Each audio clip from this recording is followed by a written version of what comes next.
সুলাইমান আলাইহিস সালামকে আল্লাহ পাক যেইভাবে নবুয়তি দিয়েছেন সেইভাবে বাদশাহীও দিয়েছেন। তবে সুলাইমান আলাইহিস সালামের বাদশাহীর যেই পরিধিটা, এটা আল্লাহ তাআলা একসাথে দেন নাই, ধীরে ধীরে ধীরে ধীরে ওনার বাদশাহীর পরিধি শুধু বাড়তেছিল, এরিয়া বাড়তেছিল।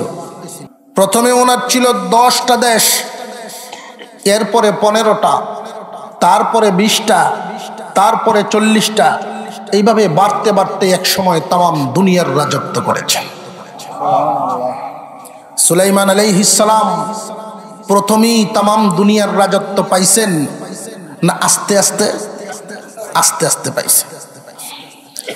তো আল্লাহ পাক রব্বুল আলামিন সুলাইমান আলাইহিস সালামকে বাদশাহী পরিচালনা করার সুবিধার্থে একটা প্লেন দান করেছিলেন। কোন সুবহানাল্লাহ। যেই যুগে কোনো বিজ্ঞানের চর্চা ছিল না, যেই যুগে কোনো সায়েন্সের চর্চা ছিল না, সেই যুগে আল্লাহ পাক রব্বুল আলামিন কুদরতি এক তখতে সুলাইমানি, কুদরতি এক বিমান দান করেছিলেন। বর্তমান দুনিয়ার আবিষ্কৃত বিমান আর আল্লাহ পাক রব্বুল আলামিনের দেওয়া সেই বিমান, দুইটার মধ্যে অনেক তফাৎ রহিয়াছে। আপনারা কি আমার কথা বুঝতেছেন? এই দুনিয়ার জমিনের বিমানগুলো যারা আবিষ্কার করেন, এই বিমানটা উড়ানোর জন্য অবশ্যই উপযুক্ত একটা এয়ারপোর্টের প্রয়োজন হয়। উড়াইতে গিয়েও স্পিড আনতে গিয়ে একটা এয়ারপোর্ট লাগে, উপর থেকে নিচে নামাইতেও উপযুক্ত একটা এয়ারপোর্ট লাগে। এটার উপরে উঠানোর জন্য তেল পেট্রোলের প্রয়োজন হয়। এটা পরিচালনা করার জন্য প্রশিক্ষণপ্রাপ্ত সুযোগ্য পাইলটের প্রয়োজন হয়। কথা ঠিক না বেঠিক? কিন্তু সুলাইমান আলাইহিস সালামকে আল্লাহ পাক রব্বুল আলামিন যেই তখতে সুলাইমানি দান করেছিলেন, কোন রকমের ইঞ্জিন নয়, কোন রকমের মেশিন নয়। এই পৃথিবীর জমিনে প্লেনগুলো যদি উপরের দিকে উঠাইতে হয়, কোন বিমানে 2টা ইঞ্জিন, কোন বিমানে 4টা পর্যন্ত ইঞ্জিন ব্যবহার করা হয়। বিমানের মধ্যেই 2 জন থেকে 4 জন, 6 জন পর্যন্ত পাইলট থাকে। কারণ বিমান চালানোর সময়ও পাইলট দুনিয়ার থেকে বিদায় হইতে পারেনি না, পারে না। নাজরাইল যাইতে তো আপনার কথায় বুঝো সন্দেহ আছে। ওই সময় যদি পাইলটের ইন্তেকাল হয়, বাকি যাত্রীগুলোর অবস্থা কি হবে? এই জন্য একজনের উপরে ভরসা করে না। কিন্তু সুলাইমান আলাইহিস সালামকে আল্লাহ পাক যেই প্লেন দান করেছিলেন, তেল পেট্রোলের প্রয়োজন হতো না, কোনো ইঞ্জিন মেশিনের প্রয়োজন নাই, পাইলটের প্রয়োজন নাই। আল্লাহ পাক রব্বুল আলামিন এমন একটা তখতে সুলাইমানি দান করেছিলেন। সুলাইমান আলাইহিস সালাম ওনার মন্ত্রী পরিষদ নিয়ে, ওনার প্রয়োজন সামগ্রী নিয়ে সফর করার উদ্দেশ্যে যখন ওই প্লেনে চড়ে উনি বাতাসকে হুকুম দিতেন, এতটা স্পিডে এই বিমানটা অতিক্রম করতে চলতো। সকাল বেলায় 1 মাসের পথ, বিকাল বেলায় আরো 1 মাসের পথ অতিক্রম করতেন। তাম দুনিয়া চক্কর দিয়া যেখানে ইচ্ছা সেইখানে উনি নামাইতে পারতেন। উপযুক্ত কোনো এয়ারপোর্টের প্রয়োজন হতো না। মাঠে যদি ইচ্ছা করতেন মাঠেই নামায় দিতে পারতেন, বাজারে যদি ইচ্ছা করতেন বাজারের পাশেই নামায় দিতে পারতেন। উপযুক্ত কোনো এয়ারপোর্টের প্রয়োজন হতো না। আল্লাহর দেওয়া কুদরতি প্লেন, ওই কুদরতি প্লেনে চড়ে সুলাইমান আলাইহিস সালাম একদিন সফর করতে গেলেন এক জায়গায়। সফর করতে গেলে সুলাইমান আলাইহিস সালামের 3 ধরনের বাহিনী থাকতো। একদল মানুষ বাহিনী থাকতো, আরেক দল জিন বাহিনী থাকতো, আরেক দল পাখি বাহিনী থাকতো। কয় বাহিনী? 3 বাহিনী ওনার সাথে থাকতো। প্রয়োজনীয় সামগ্রী উনি সাথে নিয়ে যাইতেন।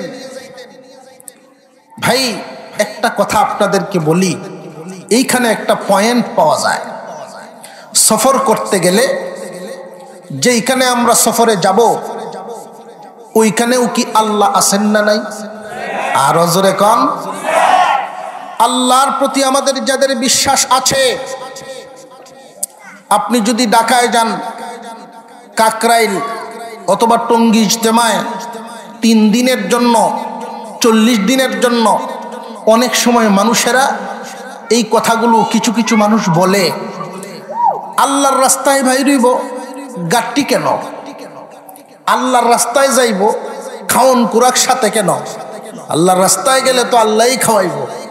এই বিশ্বাসে বাহির হয় না কেন? যে ভাই আল্লাহর রাস্তায় বাহির হইলে যে আল্লাহ খাওয়ায় আল্লাহ পড়ায় এই বিশ্বাস আমাদের আছে, এরপরেও সরঞ্জামাদি সাথে নেওয়া লাগে কেন? নবীগণ নিতেন, সেই সুন্নত হিসাবে আমরাও সাথে নিয়ে যাই। কথা বুঝে আসছে? বিশ্বাসের কোনো কমতি না, নীতির উপরে চলা, নীতির উপরে চলা। সুলাইমান আলাইহিস সালাম 3 বাহিনী নিয়ে এক জায়গায় বসছেন, পরামর্শ করবেন। হঠাৎ করে তিনি নজর দিলেন এই 3 বাহিনীর দিকে। 3 বাহিনীর মধ্যে সিরিয়াল দিকে নজর যখন দিবেন, নজর দিতে গিয়া সুলাইমান আলাইহিস সালাম সর্বপ্রথম দিলেন পাখির দিকে নজর। খুব সবক গ্রহণ করা, এক একটা সবক। 3টা বাহিনীর মধ্যে লক্ষ্য করে দেখেন তুলনামূলকভাবে বড় এবং ছোট, বড় এবং ছোট পাখি বাহিনী, মানুষ বাহিনী, তারপরে জিন বাহিনী। এই 3 বাহিনীর মধ্যে ছোটর দিকে কোন বাহিনী? পাখি বাহিনী। এই জন্য সর্বপ্রথম উনি পাখির দিকে নজর দিলেন। আমাদের এখান থেকে একটা শিক্ষা নেওয়া দরকার। আমরা যখন পরিবার চালাই, প্রত্যেকেরই কোনো না কোনো পরিবার আছে। পরিবারের সদস্যদের মধ্যে আমরা ছোট বাচ্চাদেরকে বেশি আদর করি। নবীজি এটাই শিখাইছেন, বাজার থেকে যদি তুমি চকলেটও আনো তাহলে এই চকলেটটা ছোট বাচ্চারা আগে দাও। সুবহানাল্লাহ। وتفقد الطير فقال ما لي لا أرى الهدهد أم كان من الغائبين।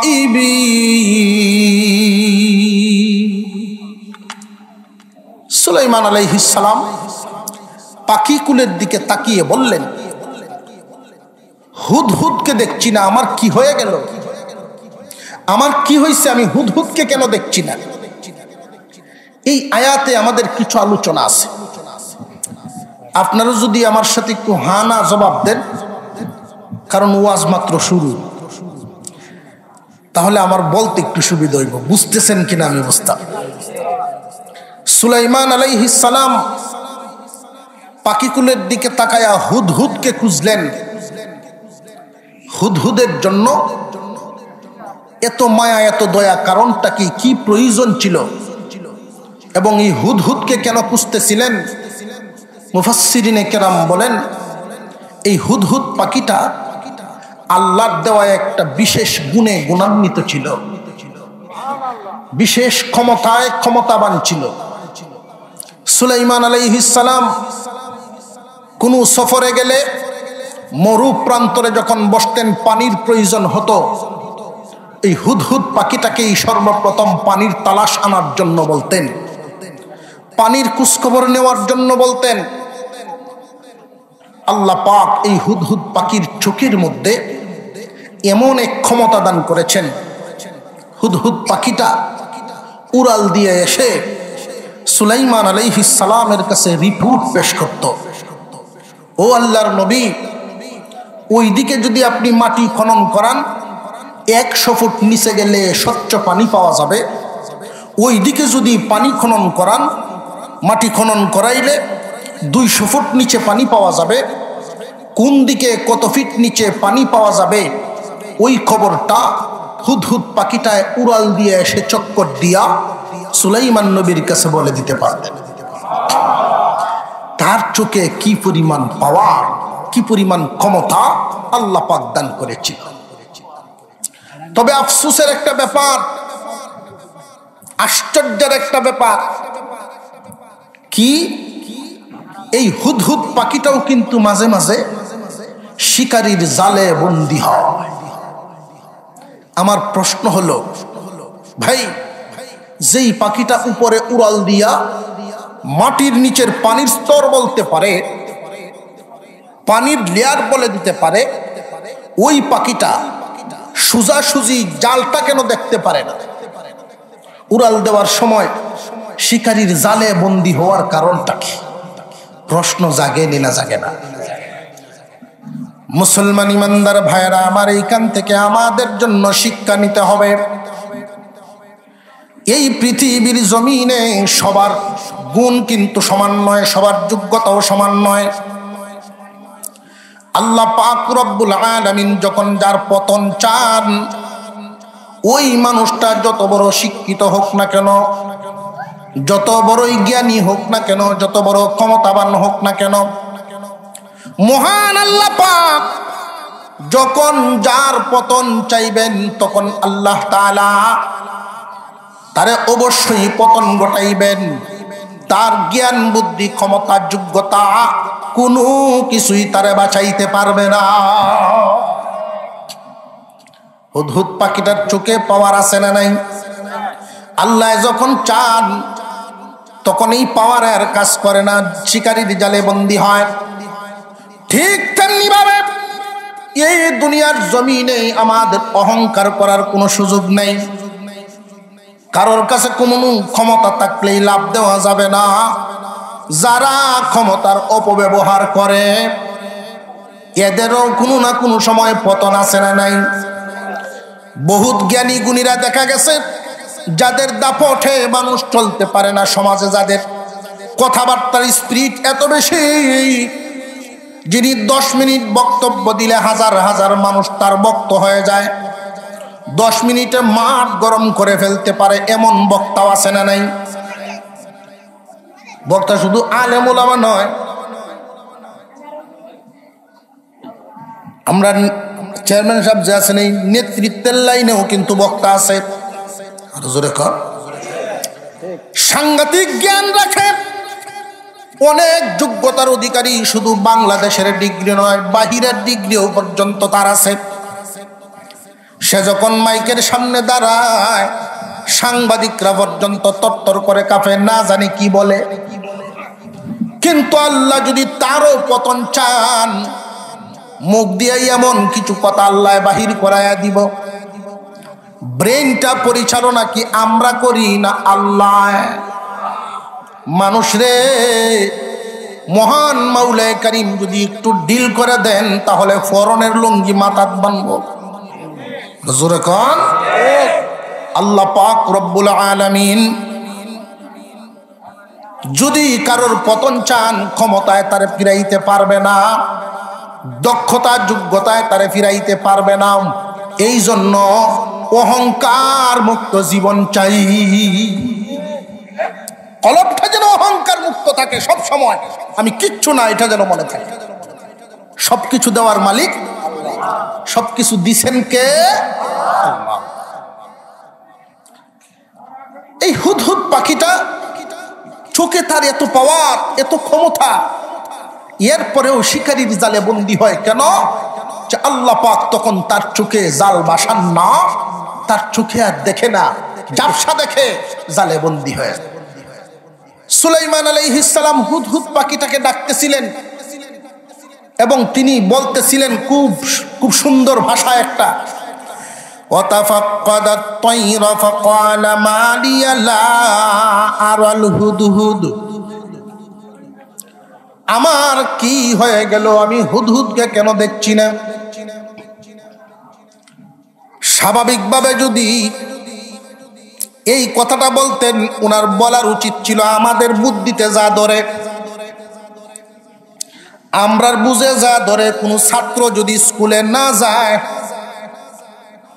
তাহলে শিক্ষক তখন প্রশ্ন করে যে অমুকের কি হইল, ঠিক না বেটি? মুসল্লি যদি মসজিদে না আসেন, ইমাম সাহেব জিজ্ঞাসা করেন যে মুসল্লি আসলেন না, ওনার কি হইল? অমুক ব্যক্তির কি হইল, উনি অনুপস্থিত, কারণটা কি, ওনার কি হইছে? কিন্তু সুলাইমান আলাইহিস সালাম এইভাবে তিনি বলেন নাই। তিনি বলেন মালিয়া লা আরাল হুদহুদ, আমার কি হয়ে গেল, আমি হুদহুদকে দেখছি না কেন? আমার কি হইছে, আমি হুদহুদকে কেন দেখি না? মুফাসসিরিনে কেরাম এখানেও আমাদের জন্য শিক্ষা রাখিয়াছেন। আল্লাহ পাক রব্বুল আলামিন এইখানে যে ইঙ্গিত দিলেন, সুলাইমান আলাইহিস সালাম বলতে পারতেন যে হুদহুদের কি হইছে, হুদহুদ কেন অনুপস্থিত। এই কথা উনি না বলিয়া সরাসরি তিনি বললেন যে আমার কি হয়ে গেল, আমি হুদহুদকে কেন দেখছি না? রে মুসলমান ইমানদার, আল্লাহ পাক রব্বুল আলামিন সুলাইমান আলাইহিস সালামের ওই দিনের কথাটা এতটাই পছন্দ করেছেন, আল্লাহ পাক উনার কথাটাকে কুরআনুল কারীমের আয়াত বানায়া কোরআনে নাজিল করে দিয়েছেন। এত পছন্দ তিনি কেন করলেন? এত পছন্দ করার কারণ হলো সুলাইমান আলাইহিস সালাম এখানে নিজের আত্মসমালোচনা করেছেন। নিজের সমালোচনা করতেছেন যে আমার কি হইল, নিজের দিকে আগে তাকাইছেন যে আমার কোনো ভুল আছে কিনা। কোন মালিক যদি লক্ষ্য করে, কোন মালিক যদি লক্ষ্য করে যে কর্মচারী তার কথা শুনতেছে না কেন, কোন বাবাই যখন দেখবে যে তার সন্তানরা তার কথা শুনতেছে না, কোন স্বামী যখন দেখবে স্ত্রী তার অবাধ্য চলতেছে, কোন শিক্ষক যখন দেখবেন ছাত্ররা খুব এদিক ওদিক ছুটাছুটি করতেছে, এইখান থেকে শিক্ষা হলো আগে নিজের দিকে তাকাও, নিজের সব দায়িত্ব ঠিক মতো পালন হয়েছে কিনা, হয়েছে না। তুমি একজন স্বামী হিসেবে যদি স্ত্রীর পাওনাটুকু আদায় করিয়া থাকো, তাহলে অবশ্যই সে তোমার পাওনা আদায় করতে বাধ্য। তুমি বাবা হিসেবে যদি সন্তানের হক আদায় করিয়া থাকো, অবশ্যই সন্তান তোমার পাওনা আদায় করতে বাধ্য। ওই সময় চিন্তা ভাবনা করা, আমার মধ্যে কি কমতি আছে, আমি কোন জায়গায় ভুল করলাম। আমরা কিন্তু আগে নিজের সমালোচনা করি না, আমাদের স্বভাব হইল অন্যের দিকে আঙুল তুলিয়া রাখা।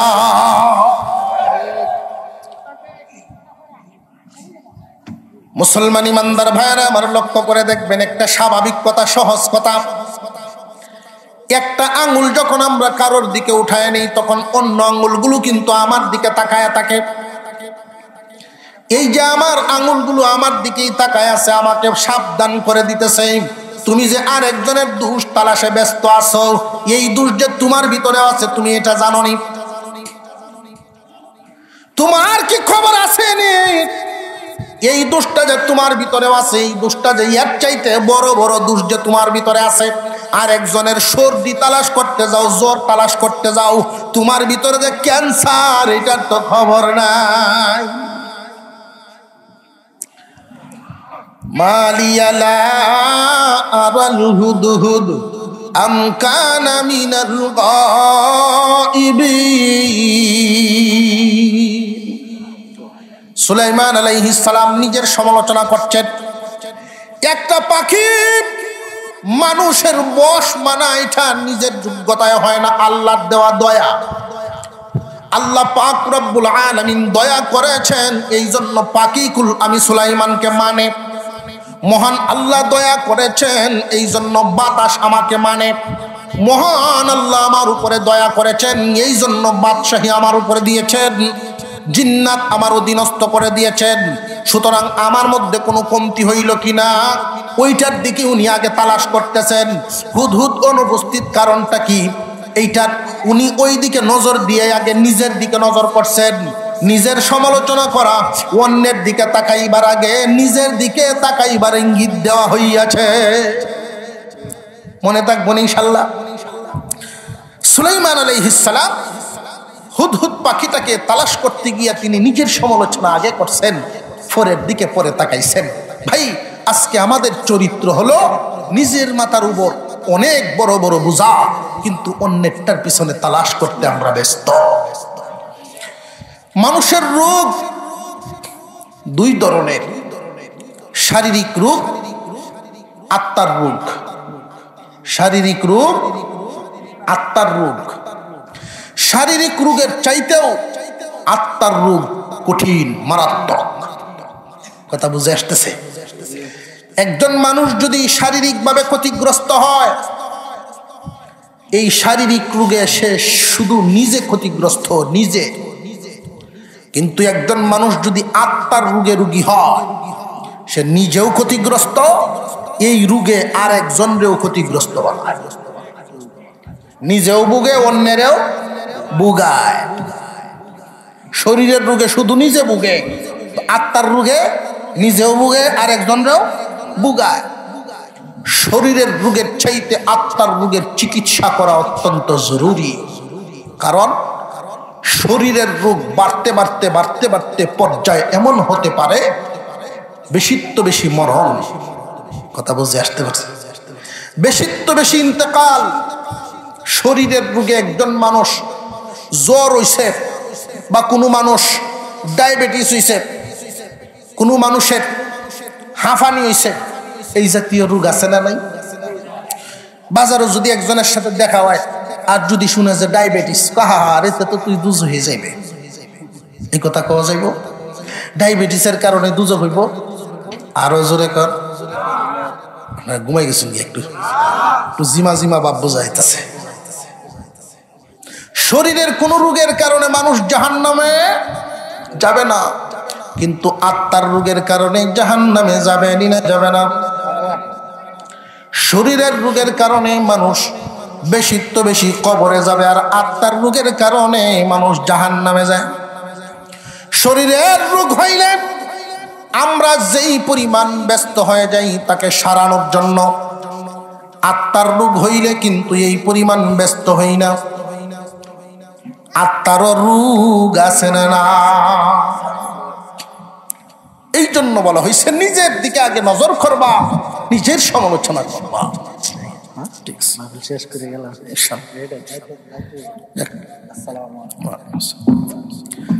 সুলাইমান আলাইহিস সালাম তিনি বলতেছেন সে কি নাকি ইচ্ছাকৃতই অনুপস্থিত। এরপরে তিনি বললেন আসুক, সে যদি উপযুক্ত কারণ দর্শাইতে না পারে কঠিন শাস্তি অথবা জবাই করা হবে। ভাই এখান থেকে একটা মাসালা, একটা শিক্ষা। অধীনস্থ যারা, যে সমস্ত প্রাণী আমাদের অধীনস্থ আছে, গৃহপালিত কিছু প্রাণী আমাদের আছে না নাই? হাঁস, মুরগা, মুরগি, ছাগল, বকরা, বকরি, গরু, মহিষ, এই জাতীয় কিছু প্রাণী আছে না নাই? আছে। এই অধীনস্থ প্রাণীদেরকে প্রয়োজন মাফিক নিয়ন্ত্রণের বাহিরে যখন চলে যায়, তাকে নিয়ন্ত্রণ করতে গিয়া শাস্তি দেওয়া জায়েজ আছে। কথা বুঝে আসতেছে? তার মানে এই না শাস্তি দেওয়া জায়েজ আছে দেখিয়া বউয়ের সাথে কাজে লাগিয়া গরু ফিডাই পায়, এইটা হইতো না। বর গরু যখন পারে না, গোয়েল গরু গিয়ে সাত মিটায়, এটা হইল? আপনারা জোরে কর। আমি এই কথাটা এই জন্য বলে দিলাম, সুলাইমান আলাইহিস সালাম বললেন হুদহুদ আসক, উপযুক্ত কারণ যদি দর্শাইতে না পারে তাহলে শাস্তি হবে, আর যদি উপযুক্ত কারণ দর্শাইতে পারে শাস্তি হইব না।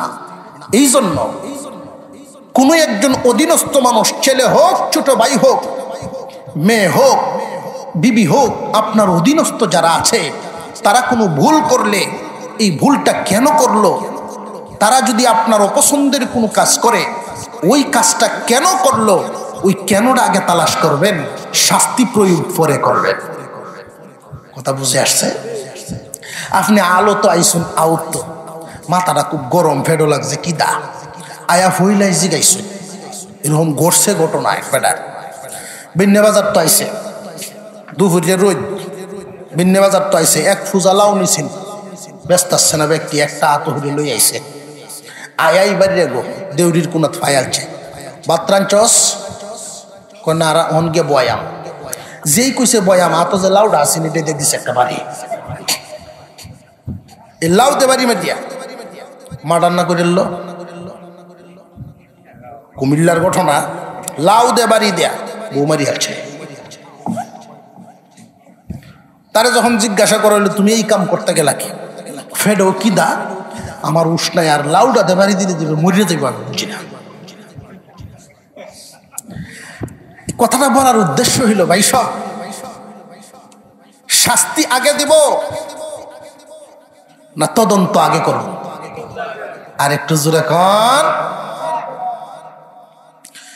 মুসলমান ইমানদার ভাইরা আমার, সুলাইমান আলাইহিস সালাম তদন্ত আগে করবেন এই কথাটা বলছেন।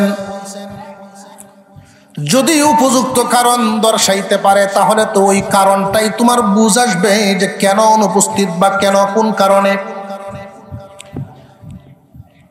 আল্লাহর পয়গম্বর অপেক্ষা করতেছেন, কিছুক্ষণের মধ্যেই হুদহুদ পাখি উড়তে উড়তে তার সামনে হাজির।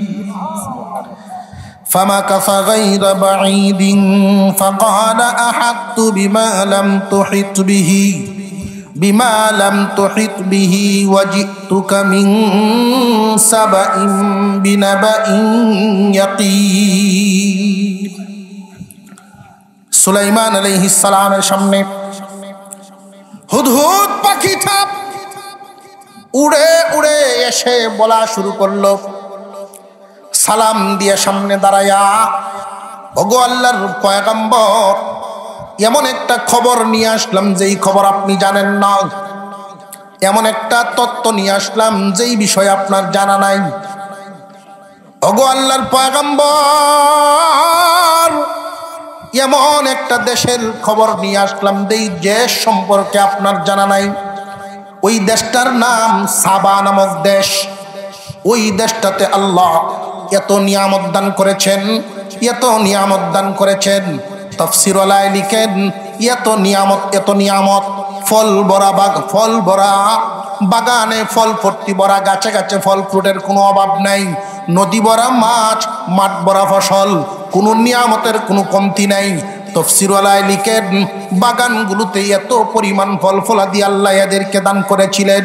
কোনো একজন বাগানের মালিক বাগানের ভিতরে যদি টুকরিটা মাথায় নিয়ে ঢুকতেন, এক পাশ দিয়া ঢুকতেন, আরেক পাশ দিয়া বাইর হইতেন, আবার ওই দিক থেকে গুরান দিয়া যদি আবার আগের জায়গা দিয়ে আসতেন, ওই যে উপর থেকে পাকনা ফল পরিয়া পরিয়া মাথার টুকরি বরিয়া যাইত, নিচের ফল টুকানোর দরকার হইত না। নিয়ামত কি কম না বেশি? এত বেশি নিয়ামত আল্লাহ পাক রব্বুল আলামিন দান করেছেন। হুদহুদ পাখিটাই নবী সুলাইমান আলাইহিস সালামের কাছে বলেন, ওগো আল্লাহর পয়গম্বর, এমন একটা দেশ যেই দেশের ব্যাপারে আপনি জানেন না, ওই দেশের খবর নিয়ে আপনার কাছে আসলাম। এইখান থেকে একটা শিক্ষা, অনেকেরই ধারণা নবীগণ সব জানে, অনেকেরই ধারণা নবীগণ সব জানে। একদল মানুষ আমরার মধ্যেও আছে, আমাদের নবীকে আলিমুল গাইব ধরে। আপনারা শুনছেন না? আছে না নাই? তাদের ধারণা হইল নবীগণে সব জানে। খুব সাবধান, একটা পাখিয়ে জানে, একটা পাখিয়ে বুঝে, কিন্তু মানুষ হইয়া সে বুঝে না। পাখিটা কি কয়? মালাম তুহিত বিহি ওয়াজিতুকা মিন সাবাইন বিনাবাইন ইয়াকিন। এমন একটা খবর নিয়ে আসলাম যেই খবর আপনি জানেন না, নিশ্চিত একটা খবর নিয়ে আসলাম। ওয়াজাদতু ইমরাআতান তামলিকুহুম ওয়া উতিয়াত মিন কুল্লি শাইইন ওয়া লাহা আরশুন আযীম। আল্লাহ পাক রব্বুল আলামিন উল্লেখ করে দিলেন পাখির কথাগুলো। হুদহুদ পাখিটা আল্লাহর পয়গম্বর সুলাইমান আলাইহিস সালামকে বলা শুরু করে দিল, ওগো আল্লাহর পয়গম্বর, ওই দেশটা সম্পর্কে আপনার জানা নাই। এই যে একটু আগে বলছিলাম সুলাইমান নবী কি একটা অঞ্চলের বাদশাহ না তামাম পৃথিবীর? আর জোরে কোন কারো কারোর প্রশ্ন জাগতে পারে, সুলাইমান আলাইহিস সালাম ওই দেশটা সম্পর্কে জানতেন না কেন? ওই দেশটা কি পৃথিবীর মানচিত্রের বাইরে ছিল নাকি? যে না না, পৃথিবীর বাইরে ছিল না, মানচিত্রের ভিতরেই ছিল। কিন্তু সুলাইমান আলাইহিস সালামকে আল্লাহ পাক তামাম দুনিয়ার রাজত্বটা একসাথে দেন নাই, আস্তে আস্তে দিয়েছেন, আস্তে আস্তে দিয়েছেন। তখনকার সময়ে ওনার যেই রাজ্যের পরিধিটা ছিল, রাজত্বের যেই সীমানা ছিল, সাবা নামক জায়গা সেই সীমানার বাইরে। কথা বুঝে আসতেছে আপনাদের? হুদহুদ পাখিটায় খবর নিয়ে আসে, ওগো আল্লাহর নবী, ওই দেশটা আমি দেখিয়ে আসলাম গুড়িয়া গুড়িয়া। মহান আল্লাহ পাক সব দিলেন, ওই দেশের মানুষের কোনো কিছুর অভাব নাই। ওই দেশটার রাজত্ব করে একজন মহিলা। এই দেশটার রাজা কি পুরুষ না নারী? নারী। ডরাইতেছেন মনে হয় যে আমরা দেশটা।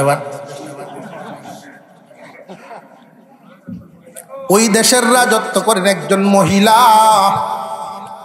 মুফাসসিরিনে কেরাম ওই মহিলার নামকরণ করেছেন, নাম দিয়েছেন বিলকিস, রানী বিলকিস। ওই মহিলাকে আল্লাহ পাক এত নিয়ামত দান করেছেন, দেশটা যে চালায় খুব বিচক্ষণতার সাথে চালাইতেছে। আমি যা লক্ষ্য করে আসলাম, হুদহুদ পাখিটায় বর্ণনা দেন, ওগো আল্লাহর পয়গম্বর, আমি লক্ষ্য করে দেখেছি মহান আল্লাহ পাক তারে সব কিছু দান করেছেন। ওয়াজি মিন কুল্লি শাইইন ওয়া লাহা আরশুন আযীম। ওগো আল্লাহর নবী, তামাম পৃথিবীর বহু দেশ, বহু এলাকা আপনার সাথে আমি সফর করেছি। কোন দেশে আমি এমন সিংহাসন দেখি নাই।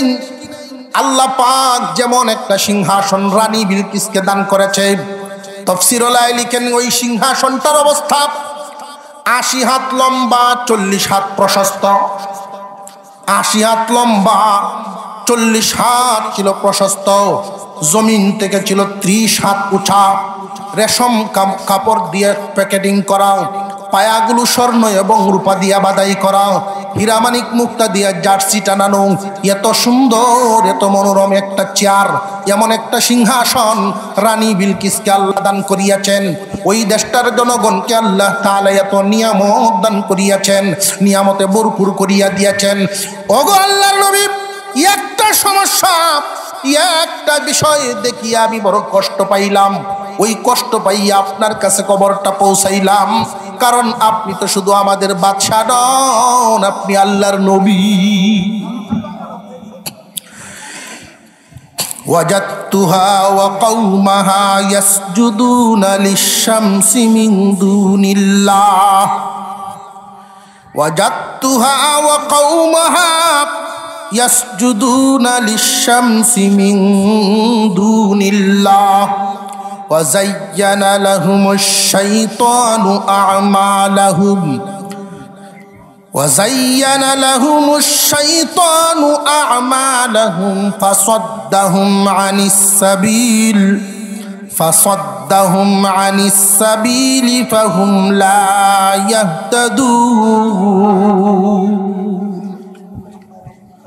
সুলাইমান আলাইহিস সালামের সামনে হুদহুদ পাখিটায় যেই বর্ণনা দিল, ওগো আল্লাহর নবী, কোনো কিছুর অভাব নাই, একটা জিনিসের অভাব, ওই দেশের মানুষের ঈমান নাই।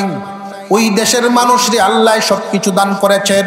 সূর্যের আলো দেওয়ার মালিককে, জবান খুলে বলতে হবে বাতাস দেওয়ার মালিককে, বৃষ্টির পানি দেওয়ার মালিককে, গাছের ফল, নদীর মাছ, যত ধরনের নিয়ামত সবকিছু দেওয়ার মালিককে আল্লাহ পাক রব্বুল আলামিন সব কিছু দান করিয়াছেন। কিন্তু ওগো নবী সুলাইমান, ওই দেশের মানুষগুলো আল্লাহর পূজা করে না, আল্লাহ চিনে না, ওদের ঈমান নাই।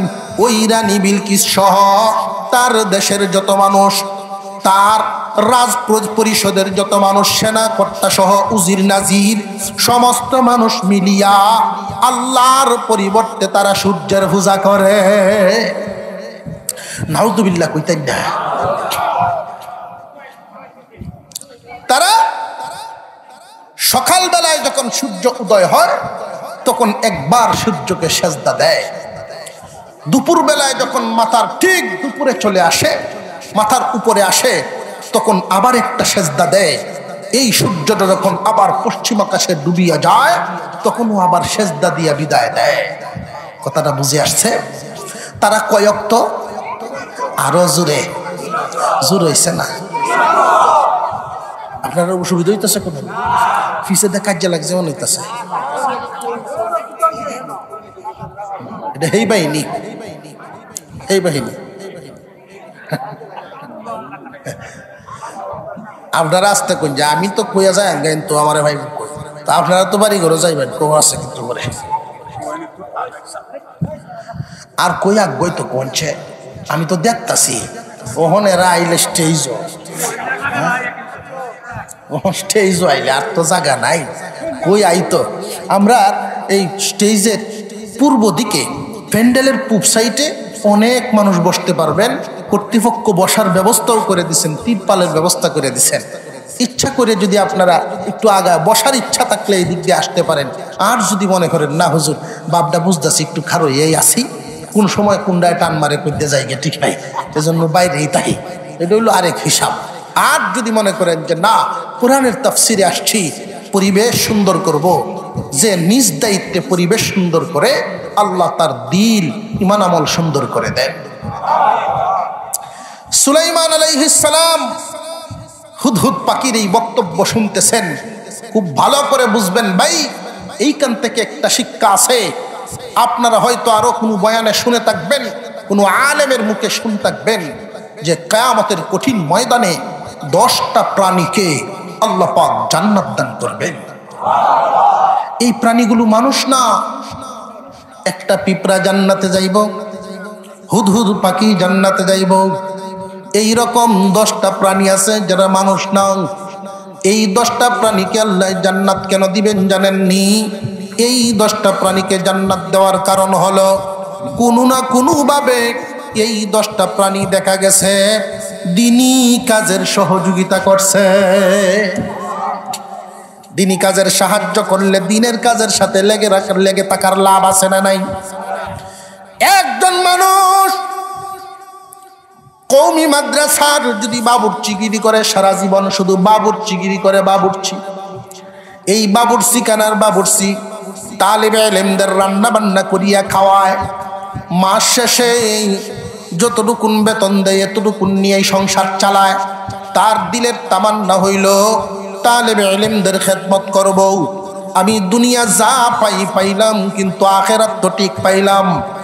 এই তালেবে ইলমরা বড় বড় আলেম হবে এক সময়, ওরা একদিন কিয়ামতের কঠিন ময়দানে আমারে যদি চিনে, আর আলেমরা যখন আল্লাহর কাছে সুপারিশ করব, এই উসিলায় আল্লাহ আমারে নাজাত দিয়া দিব।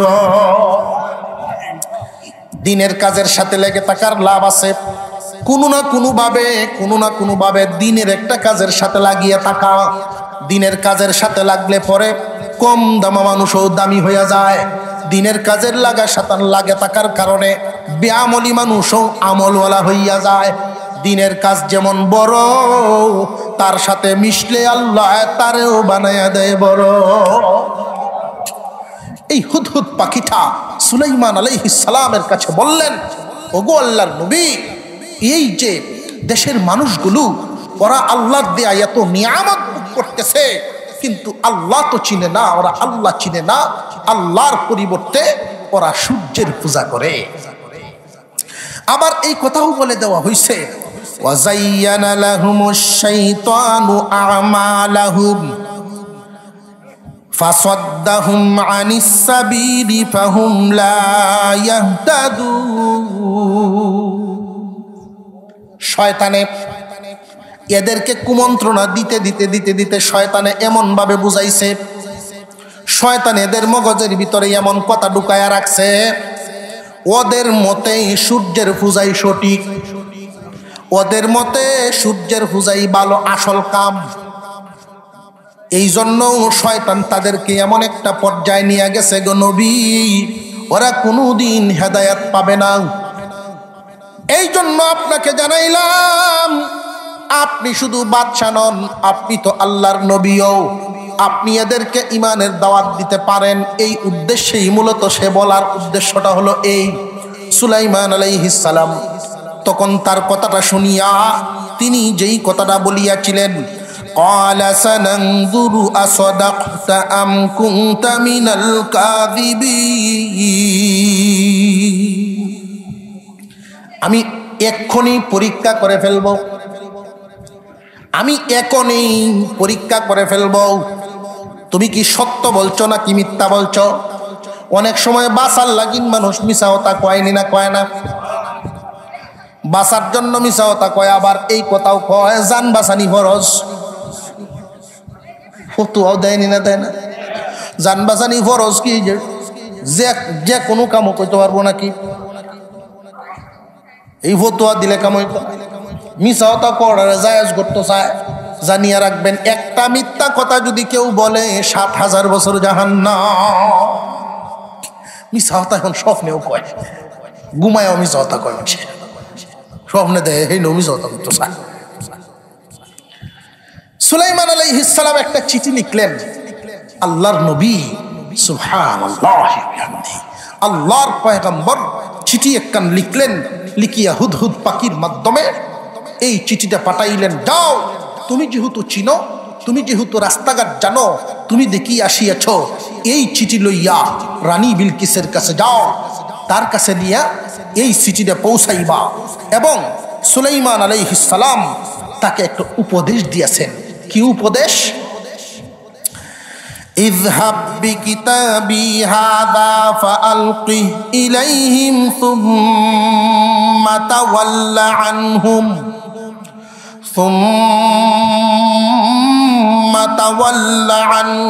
فانظر ماذا يرجعون।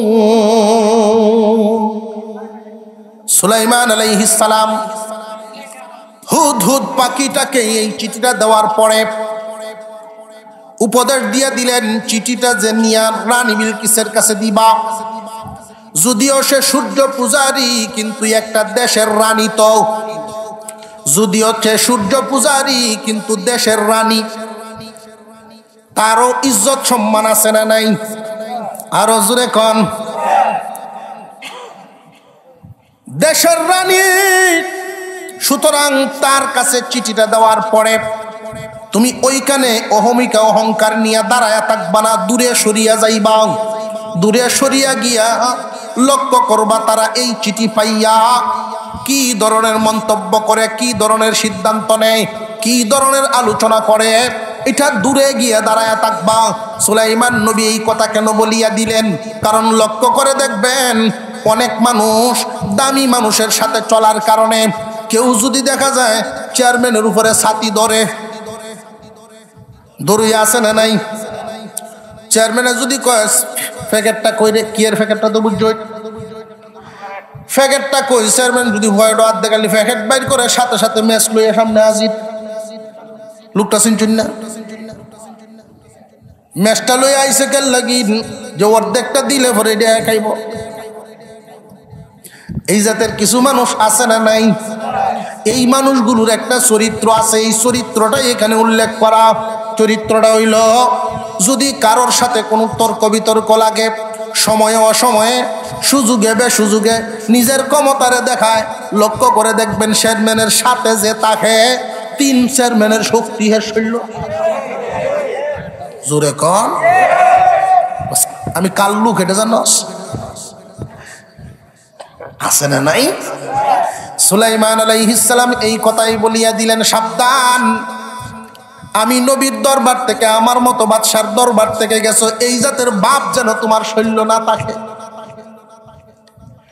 সুলাইমান আলাইহিস সালাম উপদেশ দিয়া দায়িত্বশীলদেরকে বুঝাইয়া দিয়েছেন, তোমরাও তোমাদের সন্তানদেরকে এইভাবে উপদেশ দিবা। তোমার বাপের পয়সা আছে দেইকা তুমি অন্যদের সাথে বাহাদুরি দেখায়ও না। এইভাবে যদি আপনি সত্যিকারের উপদেশ সন্তানদেরকে দিতে পারেন, পারিবারিক শিক্ষা, এই পারিবারিক শিক্ষাটা সঠিক যদি দিতে পারেন, তাহলে এই সন্তান সুসন্তান হইব। আর যদি আপনি কইন যে কার সাথে লাগছিলে ঠেলাঠেলি দিয়া বাজারত তর্কা তর্কি হুঁচি খবর হয়েছে, কার সাথে লাগছিলে, কোথায় আনতে দু সাইড রে কেত কি জীবনে কম কিনছি, তখন হতে কি অবস্থাটা করব? কথা বুঝে আসছে যে না আমার বাপে আরো আগ বয়া দিছে, আছে না নাই? সুলাইমান আলাইহিস সালাম চিঠিটা লিখে দিয়া হুদহুদ পাখিটাকে বললেন, ওই চিঠি নিয়ে রানী বিলকিসের কাছে দিবা, ওইখানে থাইকো না, দূরে সইরে দেখবা তারা কি সিদ্ধান্ত গ্রহণ করে। ওই চিঠিটা যখন রানী বিলকিসের কাছে হুদহুদ পাখিটায় নিয়ে গেল, তখনকার অবস্থাটা ছিল ওই রকম। রানী বিলকিস তার কওম নিয়ে, সেনাবাহিনী, মন্ত্রী পরিষদ সব নিয়ে সূর্যের পূজা করার উদ্দেশ্যে রওনা দিল। এই মুহূর্তে সূর্যের পূজা করার জন্য যখন রওনা দিল, ঠিক এই মুহূর্তে হুদহুদ পাখিটা আল্লাহর নবীর পক্ষ থেকে চিঠি নিয়ে হাজির। চিঠিটা যখন সে দেখলো, চিঠিটা দেখা রানী বিলকিস যেই কথাটা বলছিলেন, এটাও আজকের এই মাহফিল থেকে একটা শিক্ষা হতে পারে। কার কোন কথায় হেদায়েত হয়ে যায় বলা যায় না। রানী বিলকিসের কথাটা আল্লাহর কাছে বড় পছন্দ লাগছিল, এই কারণে এই মহিলার কথাটাকে আল্লাহ কোরআনের আয়াত বানায় নাজিল করে দিয়েছেন। قالت يا أيها الملأ قالت يا أيها الملأ إني ألقي إلي كتاب كريم। রানী বিলকিস বলে, ও পরিষদ, সেনাবাহিনী, তোমরা এখানে বসো, আমার হাতে সম্মানিত একটা চিঠি আসিয়াছে। কি নিত? সম্মানিত। সুলাইমান নবীর চিঠিটা পাইয়া কি সম্মান দিছে না দিছে না? পূজায় যাওয়ার কথা ছিল, পূজায় সে যায় নাই। সুলাইমান নবীর কাছ থেকে চিঠিটা আসছে, সম্মানিত চিঠি আসিয়াছে, এই কথাটা আল্লাহর কাছে বড় পছন্দ হইয়াছে। আমার নবীকে সম্মান দেওয়ার কারণে আল্লাহর কাছে বড় মায়া লাগছে, এই কারণে রানী বিলকিসকে আল্লাহ একটা হাদিয়া দিয়েছেন। হাদিয়াটা কি? ঈমান নামক দৌলত। এইখান থেকে আমাদের একটা শিক্ষা আছে, যারা নাকি ওই নবীর ওয়ারিসগণ, যারা নবীর ওয়ারিসগণের ব্যাপারে যারা সম্মান পোষণ করে দিলের ভিতরে, যারা নবীর ওয়ারিসগণকে সম্মান দেয়, আল্লাহ পাক রব্বুল আলামিন এই উসিলায় তাদেরকে হেদায়েত দান করে। কেউ যদি চান যে আপনার বংশধরের মধ্যে আলেম উলামা তৈরি হোক, আল্লাহর কাছে দোয়া করবেন, জমিনে আলেম উলামাদেরকে কদর করবেন, আলেম উলামাদেরকে সম্মান দিবেন, এই আলেমদের সাথে ভালো ব্যবহার করবেন, মনে মনে বড় ভালোবাসবেন, কদর করবেন। আল্লাহ পাক রব্বুল আলামিন এই আমলের উসিলায় পরকালে নাজাতের ব্যবস্থা করবেন, ইহকালে উলামায়ে কেরামের বংশধরের মধ্যে আপনি নিয়ামত পাবেন। যে সমস্ত মানুষ আলেম উলামা বিদ্বেষী হয়, লক্ষ্য করে দেখবেন ওই মানুষগুলো বেশিরভাগই দিন থেকে অনেক দূরে। আলেম উলামা বিদ্বেষী মানুষগুলো দিনের বুঝেদের ভিতরে ঢুকে না। খতামাল্লাহু আলা কুলুবিহিম, আল্লাহ পাক এদের কলবটার ভিতরে এমন ভাবে মোহর মাইরিয়া দেন, দিন দিন শুধু এদের কলব অন্ধকারেই হইতে থাকে। এই জন্য আলেম উলামাদের প্রতি শ্রদ্ধা রাখা, আলেমদের প্রতি ভক্তি শ্রদ্ধা রাখা যুগে যুগে মানিয়ে রাখবেন। ক্বালান নবী সাল্লাল্লাহু আলাইহি ওয়াসাল্লাম, ইন্নাল ইলমা ওয়াল আলিমা লাম তুকতাব লাহু খাতিআতুহু আইয়াম হায়াতিহি। যেই মানুষ আলেম উলামাদেরকে মহব্বত করবে, আল্লাহর কালাম, নবীর হাদিস, এই ইলমে দিনকে মহব্বত করবে, ইলমে দিনের বড় সম্মান তার দিলের ভিতরে, তার দিলটার ভিতরে ইলমে দিনের সম্মান আছে, আলেম উলামাদের সম্মান আছে। মহান আল্লাহ পাক রব্বুল আলামিন ফেরেশতাদেরকে জানাইয়া দিয়েছেন, তার দিলের ভিতরে এমন একটা নিয়ামত রাখছে, এমন একটা গুণ তার দিলটার ভিতরে আছে, যেই গুণের খাতিরে আমি আল্লাহ তোমারে অর্ডার দিলাম, তার আমল নামায় সগীরা গুনাহ লিখবা না। আলেম ওলামাদেরকে কদর করার দরকার আছে না নাই? জানিয়ে রাখবেন, বর্তমান জামানায় যারা আছেন, আমরা যেই যুগের মানুষ, আল্লাহ তাআলা সেই যুগে ওই উপযুক্ত আলেম ওলামাই দান করে। আল্লামা আশরাফ আলী থানভী রহমাতুল্লাহি আলাইহিকে তালাশ করলে তো আর এখন পাবেন না। হুসাইন আহমদ মাদানী রহমাতুল্লাহি আলাইহিকে তালাশ করলে পাবেন না। যেই যুগে যে উপযুক্ত আল্লাহ সেই নিয়ামতই দান করেন। মোবাইল বাইরেছে, এখন মোবাইল যদি নষ্ট হয় ঠিক করার মেকানিকও বাইরেছে, নিনা বাইরেছে না? জোরে কন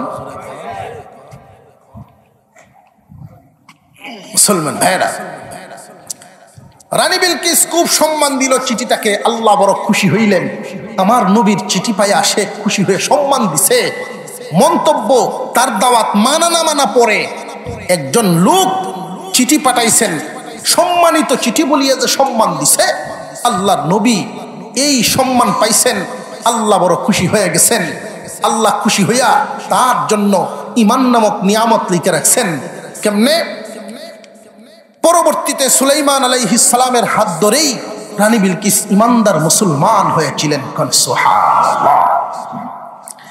এখন আমাদের প্রশ্ন, এই চিঠিটাকে সম্মান দেওয়ার কারণটা কি? সম্মান দেওয়ার কয়েকটা কারণ। এর মধ্যে একটা কারণ হলো, এক দেশের বাদশা যদি আরেক দেশের বাদশার কাছে কোনো চিঠি প্রেরণ করে, অবশ্যই একটা পদ্ধতি আছে না নাই? তখনকার যুগের যেই পদ্ধতিটা ছিল, তখনকার যুগেও কিন্তু চিঠি পাঠানোর ব্যবস্থা ছিল, কিন্তু ওই ব্যবস্থাপনার পদ্ধতিটা ছিল ভিন্ন। আমি একটা উদাহরণ আপনাদের সামনে দিলে খুব বুঝে আসবে। আমাদের এই বাংলাদেশে 64টা জেলা ভাগ করা আছে না নাই? 8টা 9টার মতো বিভাগ ভাগ করা আছে না নাই? এই যে বিভাগগুলো, এক একটা এলাকায় এক একটা। এখন তো মোবাইল ফেসবুকের যুগ। যদি চিঠি প্রদানের যুগ ছিল যখন, ডাক যুগে চিঠি আপনার বাড়িতে পিয়নে নিয়ে আইসেনি না আইসে না? এক সময় ছিল এই দেশের নিয়ম, যেমন ধরেন ময়মনসিংহ এলাকায় নির্দিষ্ট একটা জায়গায় সরকারি কিছু ঘোড়া থাকতো। নেত্রকোনার পিয়নে যদি একটা চিঠি নিয়ে যদি পৌঁছানো লাগতো ঢাকায়, তখন এই চিঠিটা কেমনে পাঠাইতো? গুড়া দিয়া চিঠি নিয়া ময়মনসিংহ পর্যন্ত আসতো সরকারি লোক। ওই নেত্রকোনার গুড়াটা ময়মনসিংহ রাইখা ময়মনসিংহের গুড়া লইয়া ঢাকা যাইত। শিলমারা আছে না নাই এক একটা ঘোড়ার পিছনে? কোনটা কোন এরিয়ার, এইভাবে সিস্টেম অনুযায়ী। রানী বিলকিস চিন্তা ভাবনা করে দেখলেন, মানুষ কোন পিয়নের দ্বারাই উনি চিঠি পাঠান নাই। সাধারণ রাজা বাদশারা মানুষ পিয়নের দ্বারায়, মানুষ খাদেমের দ্বারায় চিঠিপত্র আদান প্রদান করেন, মানুষ দূতের দ্বারায় চিঠি পাঠান। কিন্তু এ কেমন পয়গম্বর, এ কেমন বাদশাহ? অবশ্যই সম্মানিত বাদশাহ, সাধারণ মানুষ নয়, যিনি নাকি পাখির মাধ্যমে চিঠি পাঠাইছেন, পাখিরে যিনি দূত বানাইছেন। পাখি যার কথা মানে, সৃষ্টিকুল যার হুকুম মানে, উনি সাধারণ কোনো বাদশাহ নয়, অবশ্যই ক্ষমতাবান বাদশাহ। রানী বিলকিসের মাথায় ধরছে। এটা হলো একটা লক্ষণ। দ্বিতীয় লক্ষণ হলো চিঠি লেখার পদ্ধতি। পৃথিবীর বিভিন্ন দেশের রাজা বাদশারা যেই সিস্টেমে লেখে, সুলাইমান নবীর কাছ থেকে যেই চিঠিটা রানী বিলকিসের কাছে পাঠানো হলো, ওই চিঠিটা কিন্তু অন্যান্য চিঠির সাথে মিলে না, লেখার পদ্ধতিটা মিলে না। প্রথমেই তিনি লিখিয়াছেন, ইন্নাহু মিন সুলাইমান ওয়া ইন্নাহু বিসমিল্লাহির রহমানির রহিম। আল্লাহ পাক রব্বুল আলামিনের অসংখ্য গণিত নাম, 99টা নাম উল্লেখ করা হয়। মহান মাওলার গুণের কোনো সীমা নাই। আল্লাহ পাক রব্বুল আলামিন যত গুণে গুণান্বিত, এক একটা গুণের এক একটা নামকরণ করা হয়েছে, কিন্তু আসল একটা নাম আছে, আসল নাম হলো আল্লাহ। জবান খুলে উচ্চারণ করেন আল্লাহ, আরো জোরে আওয়াজ দিয়ে বলেন আল্লাহ। আল্লাহ পাক রব্বুল আলামিনের আসল নাম আল্লাহ। সিফতি নাম যত আছে, গুণী নাম যত আছে, সিরিয়ালের দিক থেকেই 1 নম্বরে রহমান, 2 নম্বরে রহিম। বিসমিল্লাহির রহমানির রহিম। বিসমিল্লাহর মধ্যে আল্লাহর আসল নাম আর গুণী 2 নাম। এই 3টা নাম বিসমিল্লাহর ভিতরে আছে না নাই? রানী বিলকিস ওইটাও লক্ষ্য করলেন, সুলাইমানের পক্ষ থেকে আল্লাহ রহমানুর রহিম, মহাদয়াময়, পরম করুণাময়, দয়াময় আল্লাহর নামে পাঠাইছে চিঠি। চিঠির ভিতরে বহুত কিছু লেখলেন, লেখা লাস্টে তিনি উল্লেখ করেছেন আল্লাহ তাআলু আলাইয়া ওয়াতুনি মুসলিমিন। রে মহিলা, ও রানী, আমার চিঠি পাইয়া আমার বিরুদ্ধাচরণ করার চেষ্টা করবা না, আমার বিরুদ্ধে দাঁড়ানোর মতো এইরকম সাহস করিও না, এরকম দুঃসাহস করবা না, সাবধান। কারণ আমি আল্লাহর পয়গম্বর, আল্লাহর পক্ষ থেকে দিয়েছি। রানী বিলকিসেরও আন্দাজ হয়ে গেছে, আল্লাহর নাম দেওয়া আছে, রহমানুর রহিম নাম দেওয়া আছে। যদি আল্লাহর ওলি হয়, সত্যি যদি একজন আল্লাহর ওলি হয়, আল্লাহর ওলিদের কোনো ভয় আসেনি। আল্লাহর ওলিদের সাথে আছেন কে? নবীগণের সাথে আছেন না নাই? আল্লাহর নবীর সাথে আছেন আল্লাহ। রানী বিলকিস কিন্তু অনেক ক্ষমতাধর ব্যক্তি, কিন্তু ক্ষমতাধর হইলেও সুলাইমান নবীর কাছে কিচ্ছু না। রানী বিলকিস বড় চিন্তায় পড়ে গেল, কোন দেশের রাজা বাদশাহ এইভাবে তো আমাকে বলে না, এইভাবে ঠেক দিয়া এইভাবে আমাকে তো আর দাওয়াত সিস্টেম অনুযায়ী দাওয়াত দিছে। উনি বলছেন আত্মসমর্পণ করার জন্য, আত্মসমর্পণ করতাম, মুসলমান হয়ে যাইতাম। যদি মুসলমান না হই, তার বিরুদ্ধে কিন্তু অ্যাকশন নেওয়া যাবে না। চিন্তায় পড়ে গেল, কি করব না করব। রানী বিলকিস বুকা না বুদ্ধিমতী? বুদ্ধিমতী, এত বুদ্ধিমতী। মাঝে মাঝে দেখবেন, যদিও পুরুষের মাথায় নারীর তুলনায় অর্ধেক বুদ্ধি বেশি দেওয়া আছে, বেডাইনের তুলনায় বেটেনের বুদ্ধি অর্ধেক কম। কথা নেই কম, কিন্তু অনেক মহিলা আছে বুদ্ধি খাড়াইতে পারে বেশি। কইলতাম একটা ঘটনা, কইলতাম হুজুর তো আয়া পড়ছেন, সম্ভবত চা খাই আয়া পড়বেন। আমি এর ভিতরে আপনারা একটু গুন্ডা বাঙ্গায় যাই গেলি। এই রানী বিলকিস খুব বিচক্ষণ মহিলা, মহিলাদের মধ্যে অনেক বিচক্ষণ আছে। এক বেটায় বাড়ির ফার্ম দিছে, গরু লালন পালন করে। তো গিরস মানুষ বাছুর হয়, বাছুর হইলে এই বাছুর প্রতি বছরে বছরে জায়গা মরিয়া। তো গাবি থইয়া যদি বাছুর মরে, গিরসের মন কি বালা তাহে না খারাপ হয়? খুব খারাপ হয়। 1 বছর, 2 বছর, 3 বছর এইভাবে যখন উডাউডি মরা শুরু হইছে, তার মনের অবস্থা খুব খারাপ। 4র্থ বছর সে মনে মনে মান্যত করছে, আল্লাহ এইবার যদি থইয়া যাও, এবারের বাছুরটা যদি থাহে, তাহলে এই বাছুর লালন পালন করাম, গরু বানায়াম, এই গরু বেচ্ছা আমি তোমার গরু মসজিদে দিলাম, গরু বেচার পয়সা আমি নিতাম না। আল্লাহর কি কুদরত! বাছুর হইছে, টিকেও গেছে, মরছে না, হইছে দেহা বাছুর, লালে লাল, বাবা শাহজালাল।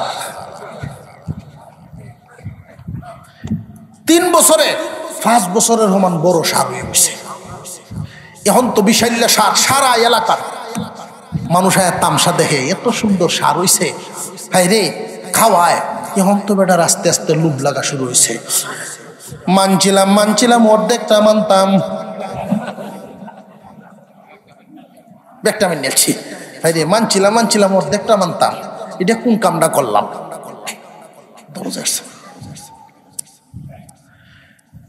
ঘরের বিবি সাহেব তার এই অবস্থাটা দেখতেছে, লক্ষ্য করতেছে, খালি জিম ধরে বইয়া থাকে, মন মরা হয়ে বইয়া থাকে। কি গো তোমার কি হইছে? আর কইও না, তোমারে তো এই পর্যন্ত কইলাম না, 3 বছর তো উড়াউড়ি মরলো, এবারের আমি মানছিলাম, এই যে 4th বছরের বাছরটা টিকলো, কিন্তু এমনি টিকছে না, মানার কারণে টিকছে। মানছি তো দেয়াম গরু বেসারটে হাল্লার গরো, কিন্তু এখন যে এই যে মায়া লাগা শুরু হইলো, কি করতাম, আমি তো সব দামে নেছিলাম, মনে তো চাইতাছে না। এসকেটলা যে সময় উঠে এই সময় তো দুমদারাক্কা কইয়ালায়। হ্যাঁ, মসজিদের সামনে কালেকশন চলতেছে, হুজুরে যখন খুব বুঝাই কইছেন, কইলে হেন 1 লাখ দিছে, 1 লাখ টাকা লিখালায়া। এরপরে যখন সভাপতি সব উড়াইতো গেছে, হুজুর কিতা কইতাম, সেই দিনের মতো এখন আর লাগতেছে না, সেই দিনের মতো মনটা লাগে না, এই জন্য দেয় না। বেড়া কইতেছে আমার মনে চাইতেছে না সবটা দিতাম, কি করতাম? আচ্ছা যাও, এটা যদি হয়, মনে যদি তোমার নাই চায়, বুদ্ধি আমি বাইর করে দেব, সমস্যা নেই।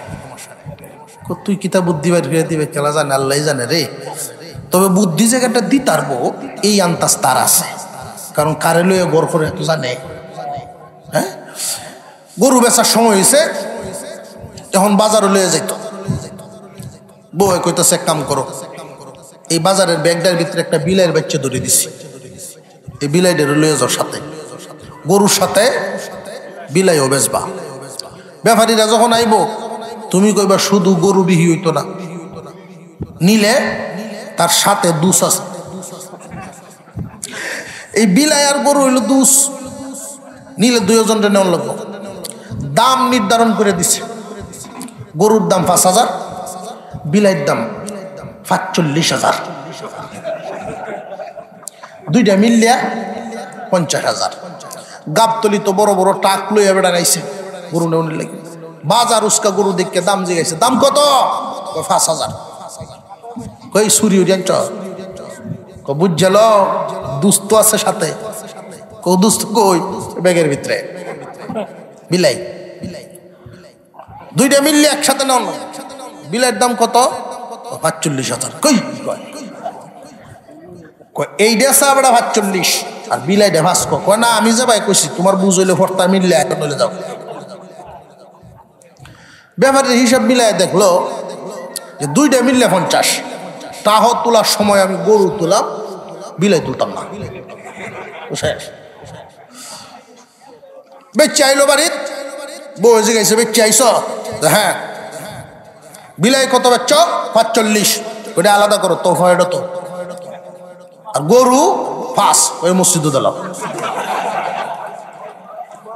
তোমার মান্যতা আছে, গরু বেচার টিয়া দিবা, গরু বেচার টিয়া তো তুমি কি জাতের খেলাটা খেলছো, কথা বুঝে যাইতেছে। আমরা একটু জিকির করি, লা ইলাহা ইল্লাল্লাহ, লা ইলাহা ইল্লাল্লাহ, লা ইলাহা ইল্লাল্লাহ, লা ইলাহা ইল্লাল্লাহ, লা ইলাহা ইল্লাল্লাহ, লা ইলাহা ইল্লাল্লাহ মুহাম্মাদুর রাসূলুল্লাহ। রানী বিলকিস সুলাইমান আলাইহিস সালামের চিঠি পাইয়া চিন্তায় পড়লেন, উনার সাথে তো বাড়াবাড়িটা করা যাবে না, তবে একটু পরীক্ষা করে নেই। পরীক্ষায় যদি উনি টিকেন, মনে করব উনি সত্যি আল্লাহর নবী। আর যদি পরীক্ষায় টিকেন না, দুনিয়ার মাল পায়া যদি উনি খুশি হয়ে যান, তাহলে বোঝা গেল আল্লাহর নবী না, আমার দেশের প্রতি উনার লোভ, উনার চোখ পড়ছে। তখন সিদ্ধান্ত নিব যুদ্ধ করব কিনা। উনি কিছু উপঢৌকন দিয়ে পাঠাইলেন, নবী সুলাইমান আলাইহিস সালাম উনি কি আল্লাহর নবী কিনা, এতে কোনো সন্দেহ আছে? আল্লাহর নবীর কাছে উপঢৌকন পাঠাইছেন, উনি গ্রহণ করেন নাই। লম্বা কাহিনী। উনি ঘুরাইয়া দিছেন, গিয়া বলো তোমার রানী খেই এই সমস্ত স্বর্ণ লইয়া উপঢৌকন লইয়া খুশি থাকতো, আমি এমন একটা বাহিনী পাঠাইব তার দেশে যেই বাহিনীর মোকাবেলা করার ক্ষমতা তার নাই।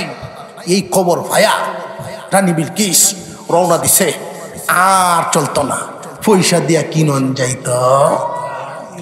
একজন মানুষকে যাচাই করার জন্য ভালো মানুষ না মন্দ মানুষ সহজ হিসাব লেনদেন, লেনদেন করলেই বুঝন যায় ভালো মানুষ না মন্দ মানুষ। কথা বুঝাইছে? হুজুরে আকরাম সাল্লাল্লাহু আলাইহি ওয়াসাল্লাম বলেছেন, কাউকে যদি ভালো সার্টিফিকেট দেওয়া লাগে দুইটা গুণ লাগবে, দীর্ঘদিন চলার পথে দেখবা সে ভালো কিনা মন্দ। 2 নাম্বার, ওই মানুষটা কি লেনদেনে সঠিক কিনা। মাশাআল্লাহ।